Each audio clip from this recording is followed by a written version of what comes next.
सुप्रभात। आम चैनल को समस्त को स्वागत। आशा करी समस्ते भलरे थिबे। आज आम योगासन प्रकार भेद विषय किछि जानिबा। योगासन को तीन भाग रे विभक्त करा जाइछि। गोटे होछि प्रारंभिक, मध्यम और उन्नत अभ्यासर आसन समूह। प्रथमे प्रारंभिक आसन समूह देखिबा। जो मैंने केबे हेले आसन अभ्यास करि नांती बा जो मैंने क्षीण रुग्ण दुर्बल बा कष्टसाध्य आसन करिबारे असमर्थ सेमानंक पे प्रारंभिक आसन समूह अभ्यास दरकार। एगुड़िकर थिबा कौशल विधि मन शरीर तथा स्वास्थ्य उन्नति रे यथेष्ट सहायक। एही श्रेणीभुक्त आसन गुड़िक है पवन मुक्त आसन समूह, जहाँकि कौन अच्छे ना बात निरोध, उदरीय आसन आउ शक्ति बंध आसन। तापर होची चक्षु पाई योग अभ्यास होची पामिंग, शिथिलीकरण आसन बा शवासन, मकरासन, अद्वासन। ध्यान पाई होची पद्मासन, सिद्धासन। वज्रासन समूह होची वज्रासन, शशंकासन, उष्ट्रासन और ठियाबा ये ताड़ासन और त्रिकोणासन आसन और सूर्य नमस्कार। तबरे मध्यमासन समूह कौन ना यही आसन गुड़िक स्थिर निश्वास प्रश्वास अधिक सहयोग और मनोयोग दरकार करे। यही श्रेणी गुड़िक है कौन ना पद्मासन। पद्मासन होइतिबा आसन समूह कौन ना मत्स्यासन, बद्ध पद्मासन, कुक्कुटासन। आगो को बढ़िबा आसन होची पश्चिमोत्तासन, पादहस्तासन। पछकू बंकीबा आसन होची भुजंगासन, शलभासन, धनुरासन।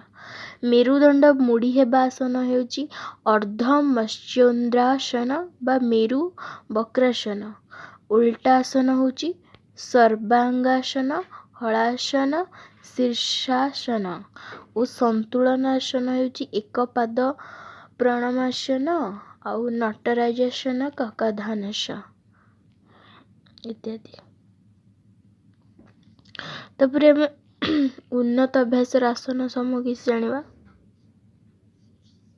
उन्नत कौन ना जो मानकर निज मांसपेशी और स्नायुतंत्र उपरे नियंत्रण रही सेमानंक पे उन्नत श्रेणीर आसन उद्दिष्ट। ए क्षेत्र में अभिज्ञता संपन्न योग विशारदंकर तत्वावधान नियति आवश्यक। उक्त आसन समूह है पूर्ण मत्स्योन्द्रासन, तापरे भुश्चिकासन, मयूरासन, हनुमासन, अष्टवक्रासन इत्यादि। आसन अभ्यास केमती करबा ता टिप्पणी ना आसन क्रिया सहित श्वासक्रियार समन्वय रखा उचित। अभ्यास समय संपूर्ण सचेतन रही शरीर प्रतिक्रिया गुड़िक उत्तम रूपे अनुभव करबा उचित।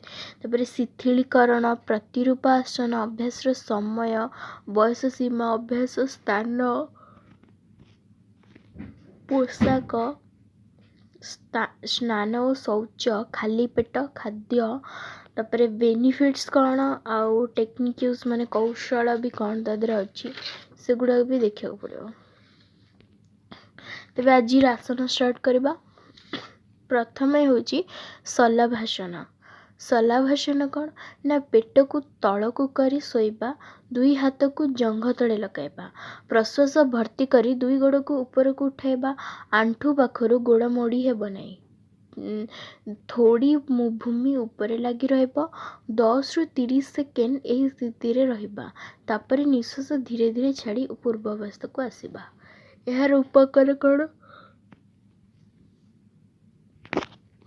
ना प्रथम होची मेरुदंडर तल भागरे हेउथिबा समस्त रोग को दूर करे। अंटा व्यथा और साइटिका व्यथा रे विशेष उपयोगी आसन अटे।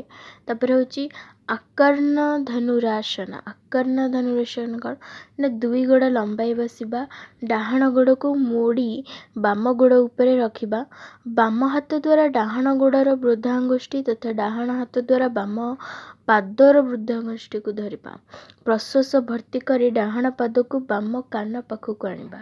କିଛି ସମୟ ଏହି ସ୍ଥିତିରେ ରହି ପୁଣି ଦଣ୍ଡାସନ ସ୍ଥିତିକୁ ଆସିବା। ଏହିଭଳି ଅନ୍ୟ ଗୋଡ଼ ଦ୍ୱାରା କରିବା। ଏହାର ଉପକାର କ'ଣ ନା ହାତ ଗୋଡ଼ର ଗଣ୍ଠି ବ୍ୟଥାକୁ ଦୂର କରେ ତଥା ସେଗୁଡ଼ିକର ଗ୍ରନ୍ଥିଗୁଡ଼ିକ ପୃଷ୍ଠ କରେ।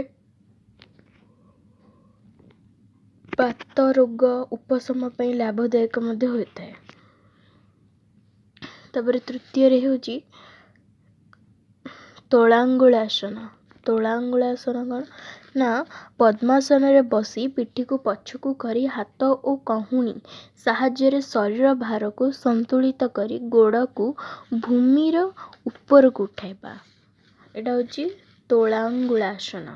ଏହାର ଉପକାର କ'ଣ ନା ହାତ ଏବଂ ଗୋଡ଼ ଦ୍ୱାରା ସମ୍ପୂର୍ଣ୍ଣ ସ୍ନାୟୁଗୁଡ଼ିକ ମଜବୁତ କରେ, କାନ୍ଧ, ପିଠି ଓ ବେକ ଶକ୍ତିଶାଳୀ ହୁଏ।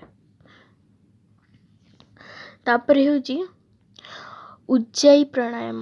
ଉଜ୍ଜାୟୀ ପ୍ରାଣାୟାମ କ'ଣ ନା ଯେକୌଣସି ଧ୍ୟାନାତ୍ମକ ଆସନରେ ବସିବା, ତାପରେ କଣ୍ଠ ନୀଳକୁ ସଙ୍କୁଚିତ କରି କ୍ଷୀଣ ତଥା ଘୁଙ୍ଗୁଡ଼ି ମାରିବା ଭଳି ଶବ୍ଦ ସହ ଲମ୍ବା ପ୍ରଶ୍ୱାସ ନେବା।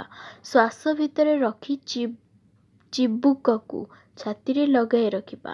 କିଛି ସମୟ ପରେ ଡାହାଣ ହାତର ବୃଦ୍ଧାଙ୍ଗୁଳି ଦ୍ୱାରା ଡାହାଣ ନାକ ପୁଡ଼ାକୁ ବନ୍ଦ କରି ବାମ ପୁଡ଼ାରେ ନିଃଶ୍ୱାସ ତ୍ୟାଗ କରିବା। ଏହିପରି 5, 11, 21 ଥର କରାଯିବ।